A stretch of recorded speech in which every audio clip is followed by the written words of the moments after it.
Aku masih ingat jargon-jargon anti korupsi yang menghiasi masa mudaku.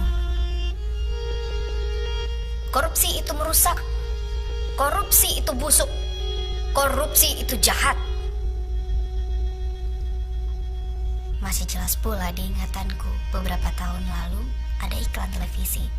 Sebuah partai politik berkata, "Katakan tidak pada korupsi." Kenyataannya ya korupsi juga. Sejak saat itu, aku membenci korupsi. Dan aku yakin, aku tidak sendiri. Waktu berjalan, aku pun mulai paham mengapa aku membenci korupsi. Korupsi itu sudah seperti kanker yang menyebar ke seluruh tubuh, menggerogoti tanpa ampun setiap sel yang masih sehat, pelan namun mematikan, penyakit yang seolah tak ada obatnya. Korupsi hadir di pelupuk mata kita. Ada yang menutupinya dengan dandanan santun dan karismatik, ada pula yang menyamarkannya dengan bedak percepatan pembangunan, gincu stabilitas ekonomi, politik, bahkan jubah berlogo agama.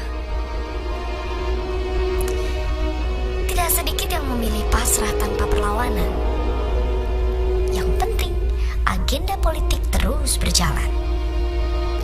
Ada juga yang bersih tidak korupsi, tapi tidak berani melawan ketika uang negara dirampas di depan matanya. Yang penting, karir mulus, rezeki datang terus. Lagi pula buat apa melawan kalau harus mati jadi arang? Gugur satu, belum tentu tumbuh 1000. Harapan seakan hilang, tertutup oleh gelapnya keputusasaan. Namun, ingat teman, harapan adalah kekuatan yang tidak bisa dijajah oleh siapapun. Dan kini, harapan itu muncul kembali. Ia muncul dalam bentuk perlawanan.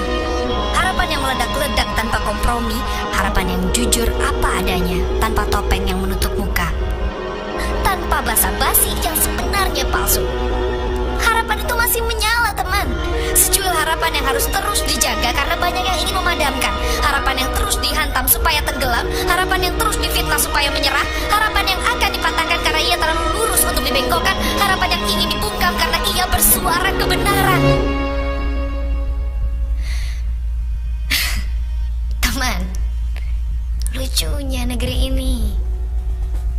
Orang yang benar disalahkan, orang yang salah mati-matian dibela.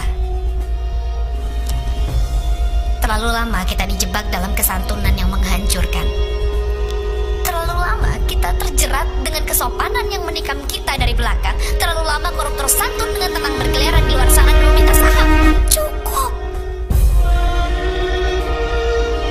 Teman, kita tidak butuh topeng-topeng yang menampilkan senyuman palsu. Kita butuh orang yang berani membuka topeng yang menampilkan kebenaran telanjang apa adanya, yang adil sejak dalam pikiran. Dan teman, kini saatnya kita bergerak. Aku yakin suara kecilku akan bergema di belantara manusia Jakarta. Aku yakin kita tidak sendiri. Kita masih punya harapan.